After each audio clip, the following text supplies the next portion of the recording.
Hello everyone, हम लोग पढ़ रहे थे ए लेटर टू गॉड, जिसके राइटर हैं जी.एल. फ्यूंटस। ये हम लोगों का सेकंड पार्ट है। इसमें हम लोग जानेंगे नेक्स्ट के आगे क्या हुआ था। तो आइए शुरू करते हैं। हाँ, तो हमने पढ़ा था कि लैंचो जो कि एक किसान है, उसका उस पूरे वैली में सिर्फ एक ही घर था और वो अपने परिवार, अपने वाइफ और 2 बच्चों के साथ रहता था। वहाँ उसका जो ज़िंदगी का गुज़र बसर होता था वो खेती पर डिपेंडेंट था। वो अनाज उगाता था और फिर उसी से उसकी ज़िंदगी चलती थी। लेकिन इस बर्फ़ के गोले गिरना शुरू हो जाते हैं, जिसकी वजह से उसका पूरा खेत जो है वो बर्बाद हो जाता है। और वो कहता है कि मैंने इतनी कड़ी मेहनत की थी लेकिन उससे कोई फ़ायदा नहीं हुआ। सारी की सारी चीज़ जो है वो बर्बाद हो गई थी। और वो सारी रात इसी तरह से सौरों में गुजार देता है और उसे ऐसा लगता है कि इस बार तो अनाज हुआ ही नहीं, तो इस साल हम लोग भूखे रहेंगे।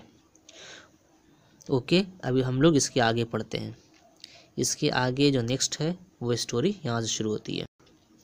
उस घर में जितने सारे लोग थे उन सभी के दिलों में, in the heart of all who lived in that solitary house, उस जगह पर जहाँ पर वो लोग अकेले रहते हैं, मिडिल ऑफ द वैली, वहाँ पर सिर्फ और सिर्फ एक ही उम्मीद थी, गॉड की, हेल्प फ्रॉम गॉड। तो उसकी वाइफ कहती है लैंचो की, don't be so upset even though this seems like a total loss, remember no one dies of hunger. उसकी वाइफ उसे समझाती है कि टेंशन नहीं लो, उदास होने की ज़रूरत नहीं है। भले ही ऐसा लग रहा है कि इस बार पूरा का पूरा ख़त्म हो गया है, लॉस हो गया है, ज़रा सा भी अनाज नहीं बचा है, लेकिन फिर भी याद रखो हम लोग या कोई भी भूख से नहीं मरेंगे। That is what they say no one dies of hunger. और वही चीज़ है जो वो लोग कह रहे थे, जो परिवार था, घर वाले थे, वो लोग कह रहे थे कि हम लोग भूख से नहीं मरेंगे। All through the night Lencho thought only of his one hope, the help of God, whose eyes as he had been instructed seen everything. सारी रात लैंचो जो है वो सोचता रहा, बस एक ही उम्मीद लिए कि जो हेल्प है वो ईश्वर की मदद होगी। Whose eyes has he had been instructed, जैसा कि उसे ऐसा बताया गया था, पढ़ाया गया था। See everything, जो गॉड है वो, गॉड की जो आँखें हैं वो हर चीज़ देखती है, ऐसा उनको बचपन से बताया गया था। तो बस वही चीज़ को वो बार बार रिकॉल कर रहे थे, याद कर रहे थे। Even what is deep in one conscience, यहाँ तक कि किसी के सही गलत का जो पहचान होता है वो भी ईश्वर जो है वो देखते रहते हैं। लैंचो was an ox of a man, लैंचो जो था वो बहुत ही कड़ा मेहनती था। Working like an animal in the field, और वो एक जानवर की तरह, एक बैल की तरह अपने खेत में काम करता था। But still he knew how to write, लेकिन फिर भी वो लिखना जानता था। The following Sunday at daybreak he began to write a letter which he himself would carry to town and place in the mail. Next Sunday जो आता है दोपहर के टाइम में वो लिखना शुरू करता है। ही बिगेन टू राइट, एक लेटर लिखना वो शुरू करता है, जिसे वो खुद शहर लेकर के जाता है और उसे मेल बॉक्स में डाल देता है। It was nothing less than a letter to God, और वो जो रहता है लेटर, वो लेटर किनके लिए रहता है? गॉड के लिए रहता है। नेक्स्ट वो लेटर में लिखते हैं, God if you do not help me my family and I will go hungry this year, I need 100 pesos in order to sow my field again and to live until the crop comes. Because the hell strong, और वो dot dot dot है कि वो सारा कहानी जो है वो लिख देते हैं उसमें। वो कहते हैं हे ईश्वर, परिवार की मदद नहीं करेंगे तो इस साल हम लोग जो हैं भूखे रहेंगे। मुझे 100 पेसोज की ज़रूरत है। 100 पेसोज लिखा हुआ है, ये लैटिन अमेरिकन कंट्रीज़ में करेंसी को कहते हैं। 100 पेसोज इतना होता है जिसकी वजह से वो लैंचो अपने खेत को दोबारा से शो कर सकता है। उसके अलावा इतना पैसा बच जाएगा जिसकी वजह से वो मार्केट से अपने खाने का इंतज़ाम कर ले। तब तक इंतज़ाम कर ले जब तक वो जो क्रॉप से वो बड़ा ना हो जाए। तो 100 पेसोस का वैल्यू इतना था, इसलिए उन्होंने 100 पेसोस मांगा था। बिकॉज द हिल स्टॉर्म, और वो पूरा कहानी बताते हैं कि मैंने तो बारिश बोला था लेकिन इस बार बारिश तो हुई लेकिन साथ साथ ओले भी पड़ने लगे और सारा खेत बर्बाद हो गया। तो उन्होंने सारी कहानी को उसमें लिखा था।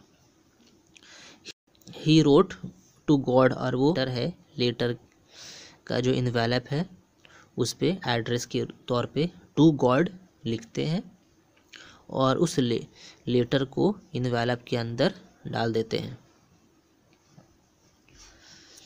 और अभी भी वो चिंतित हैं, परेशान हैं। वो शहर जाते हैं, वहाँ वो पोस्ट ऑफिस पहुँचते हैं, लेकिन वो बाद वहाँ से वो स्टाम्प ख़रीदते हैं और वो लेटर पे लगा करके उसे वो जो मेल बॉक्स होता है रेड कलर का उसमें डाल देते हैं। One of the employees who was a postman and also helped at the post office went to his boss laughing heartily and showed him the letter to God. Post office के one of the employees, वो जो postman थे और मदद भी कर दिया करते थे हेल्पर के तौर पे पोस्ट ऑफिस में, वो बॉस के पास जाते हैं। वो जो पोस्टमैन है वो पोस्ट मास्टर के पास जाते हैं और वो बहुत ज़ोर ज़ोर से हंसते हैं और वो शो करते हैं कि देखिए सर, एक लेटर आया है, और किन के नाम पे? गॉड के नाम पे। अब never in his career as a postman had he known that address, और उनकी पूरी ज़िंदगी में भी उनको कभी ऐसा लेटर नहीं मिला और ना ही कभी वो जानते हैं कि ये गॉड को पहुंचाने का जो एड्रेस है वो क्या है। द पोस्ट मास्टर, वो जो पोस्ट मास्टर थे, एक फैट, थोड़े मोटे से हैं लेकिन एमिएबल है। एमिएबल मतलब मिलनसार, एमिएबल फेलो, फ्रेंडली, मिलनसार इंसान। आल्सो ब्रॉक आउट लाफिंग, वो उनको भी हंसी बर्दाश्त नहीं हुआ, वो भी हंसने लगे। बट ऑलमोस्ट इमिडिएटली, लेकिन तभी वो सीरियस हो गए। एंड वो जो लेटर था उस लेटर को वो डेस्क पर टैप कर देते हैं, डेस्क पर लेटर को रख देते हैं और वो कहते हैं, कमेंट करते हैं कि व्हाट फेथ, क्या भरोसा है, क्या श्रद्धा है। I wish I had the faith of the man who wrote this letter, और नेक्स्ट वो कहते हैं, काश कि मुझे भी उतना ज़्यादा फेथ होता जितना फेथ उस इंसान को है जिसने लेटर लिखा है। मैं भी गॉड के साथ क्रॉसपॉन्डेंस हो जाता है। क्रॉसपॉन्डेंस में होता है कि एक दूसरे से बात करना लेटर के थ्रू। मैं कुछ लिख करके मैं कुछ लेटर में लिख करके भेजूंगा तो वहाँ से जो रिप्लाई आएगा लेटर में लिख करके, तो वो जो बातचीत होती है उसे कॉरेस्पॉन्डेंस कहते हैं। So in order not to shake the writer's faith in God, the post master came up with an idea. तो आंसर द लेटर, उसका जो फेथ है वो टूटे ना, वो बना रहे, इसके लिए जो पोस्ट मास्टर ने है उनको एक आइडिया आता है। वो सोचते हैं कि चलो इस लेटर का जो आंसर है मैं कर देता हूँ, इस लेटर का रिप्लाई मैं कर देता हूँ। उसने कुछ लिखा होगा कि मेरे साथ ये परेशानी है, मेरे साथ वो परेशानी है, तो हम उसे कुछ अच्छी से अच्छी बात लिख देंगे, उसके साथ सहानुभूति वाली कुछ बात लिख देंगे और फिर वो ठीक हो जाएगा। But when he open it, लेकिन जब उसे ओपन करते हैं तब ये उनको पता चलता है कि आंसर जो दिया जाएगा, he needed something more than good will, उन्हें सिर्फ अच्छी अच्छी बातें इंक लगा, थोड़ा सा इंक और पेपर यूज़ करके काम नहीं चलने वाला है। But he stuck to his resolution, तो वो क्या होते हैं, वो अपने इसका रिजोल्यूशन के लिए वो स्टक हो जाते हैं, बेचारे अटक जाते हैं, फंस जाते हैं पोस्ट मास्टर। अब क्या किया जाए, क्योंकि उसमें तो उन्होंने 100 पेसोज का डिमांड किया था, तो 100 पेसोज कैसे जमा किया जाए, इसलिए वो स्टक हो जाते हैं post master. Next, he asked for money from his employees, वो अपने एम्प्लॉयज़ से और दूसरे जो कर्मचारी वहाँ काम करते हैं उन सब से वो इस बारे में बोलते हैं, वो कहते हैं इस पैसा देने के लिए। Postmaster himself gave a part of his salary, postmaster एक हिस्सा सैलरी का इसमें वो डोनेट करते हैं। And several friends of his were obliged to give something for an act of charity, और इनके जो और दूसरे साथी थे, दोस्त थे, वो सब भी एग्री हो जाते हैं कि हम लोग को चलो एक मौका मिला है कि हम लोग भी चैरिटी करें। It was impossible for him to gather together the 100 pesos, so he was able to send the farmer only a little more than half.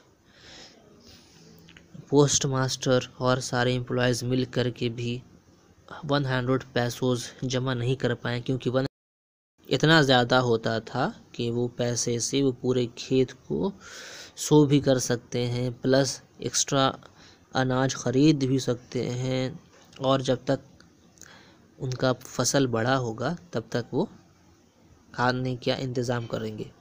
तो 100 पेसोज काफ़ी ज़्यादा था, जिस वजह से सारे एम्प्लॉयज़ मिल कर के भी जमा नहीं कर पाए। तो उन्होंने क्या किया, मोर देन हाफ, जितना ज़रूरत था उससे थोड़ा ज़्यादा, मतलब 100 था तो 50 से ज़्यादा उन लोगों ने कलेक्ट किया। He puts the money in an envelope, और उन्होंने इन्वेलप में पैसे को डाला और उस पर एड्रेस लिख दिया टू लैंचो, और उसके साथ एक लेटर भी डाल दिया। उसमें उस लेटर में कुछ नहीं था, बस सिर्फ और सिर्फ सिग्नेचर था, और सिग्नेचर के रूप में लिखा हुआ था गॉड। तो आइए अब हम लोग कुछ क्वेश्चन को सॉल्व करने की कोशिश करते हैं। पहला क्वेश्चन है, हु और what did लैंचो have faith in, किस चीज़ में लैंचो को फेथ था, वो क्या करते हैं, लेटर को कौन पढ़ता है, और लेटर को पढ़ने के बाद पोस्ट मास्टर क्या करते हैं। लेटर कौन पढ़ता है, सब दोनों का नाम ऐड करना।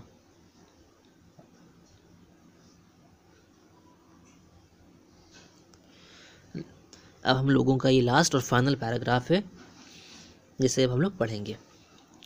The following Sunday Lencho came a bit earlier than usual to ask if there was a letter for him, वो जो फिर उसके अगले संडे लैंचो जो है वो पोस्ट ऑफिस आता है, लेकिन ये थोड़ा पहले आता है दैन यूजुअल, इससे पहले जो टाइमिंग था आने का उससे थोड़ा पहले आता है।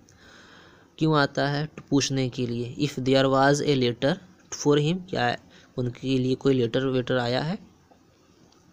It was the postman himself who handed the letter to him while the postmaster experiencing the contentment of a man who has performed a good deed looked on from his office.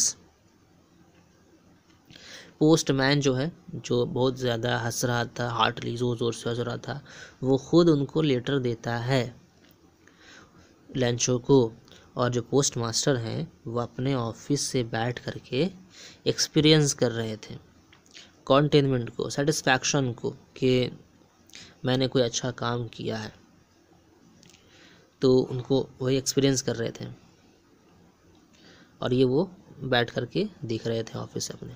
लैंचो showed not the slightest surprise on seeing the money, लैंचो को ज़रा सा भी surprise, ज़रा सा भी आश्चर्य नहीं हुआ वो लेटर पा करके, गॉड की तरफ से लेटर पा करके। सच वाज हिज कॉन्फिडेंस, उसका ऐसा कॉन्फिडेंस था, उसे पूरा उम्मीद था कि पैसा तो आना ही आना है।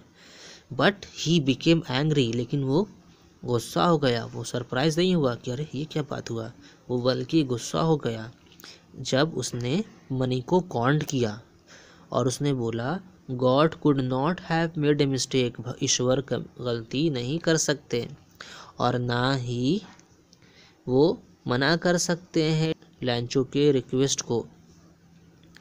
तभी ही Lencho went up to the window to ask for paper and ink. वो जाता है विंडो के पास, खिड़की के पास, और जा कर के मांगता है पेपर और इंक।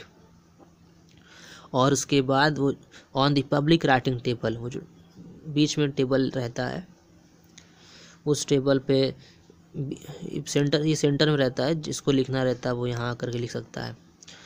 तो पब्लिक टेबल पर वो लिखना शुरू करता है। With much wrinkling of his eyebrow, उनका जो आईब्रो है वो रिंकल करता है, वो सिकुड़ता है, वो मतलब गहरी सोच सोच कर वो लिखते हैं। Cause by the effort he had make to express his ideas, तो सोचने में कि अपने आइडिया को किस तरह से एक्सप्रेस करें, तो थोड़ा सोच सोच कर लिख रहे थे था कि उनका जो आईब्रो है उसमें रिंकल पड़ रहा था। When he finished, he went to the window to buy a stamp which he licked and then affixed. जब वो लिखना ख़त्म करते हैं तो वो विंडो के पास जाते हैं, जा कर के वो ये स्टाम्प मांगते हैं, फिर उस स्टाम्प लेकर के वो उसे लिख करते हैं, अपने ज़बान से एक बार उसे लिख करते हैं, चाटते हैं, और उसके बाद वो उसे फिक्स कर देते हैं लैंचो अब विंडो में लेटर को देते हुए फिक्स कर देते हैं इन्वेलप में। With a blow of fist, वो लिख करते हैं अपने टंग से, और उसके बाद उस इन्वेलप पर वे स्टैम्प को रखते हैं और ज़ोर से एक बार हाथ से मुट्ठी से ब्लो करते हैं, और वो लेटर जो है वो उस पर स्टक हो जाता है। The moment the letter fell into the mail box the post master went to open it. जैसे ही वो लेटर मेल बॉक्स में जाता है तो पोस्ट मास्टर जो है वो काफ़ी ज़्यादा क्यूरियस हो जाते हैं जानने के लिए आखिर उसमें क्या लिखा गया था। वो खुद जाते हैं और जाकर के उसे ओपन करते हैं। उसमें लिखा हुआ था, लैंचो ने लिखा था, गॉड ईश्वर, of the money that I asked for only 70 pesos reached me. Lencho कहते हैं कि गॉड, मैंने जितना पैसा आपसे मांगा था उसका सिर्फ और सिर्फ 70 पेसोज ही मुझ तक पहुंच पाया है। सेंड मी द रेस्ट, और जो बाकी बचा हुआ पैसा है वो भी आप हमको जल्दी से भेजिए।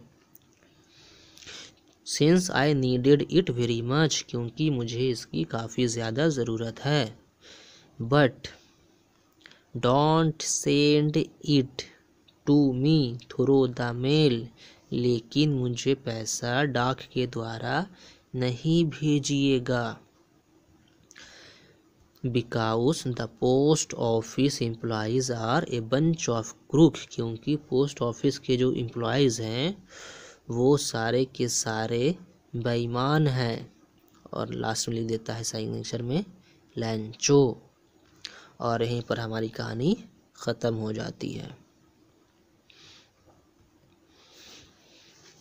आइए कुछ क्वेश्चन देख लेते हैं।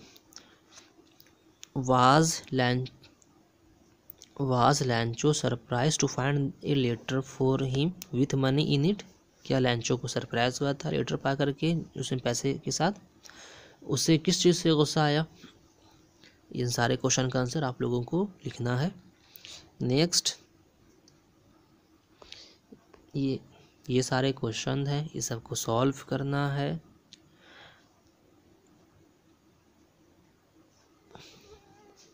ये सारे क्वेश्चंस हैं, इनको सॉल्व करना है। क्वेश्चन नंबर 4, 5, 6 को सॉल्व करना है, एग्ज़ाम में आने का चांस ज़्यादा रहता है। Okay, thank you, bye.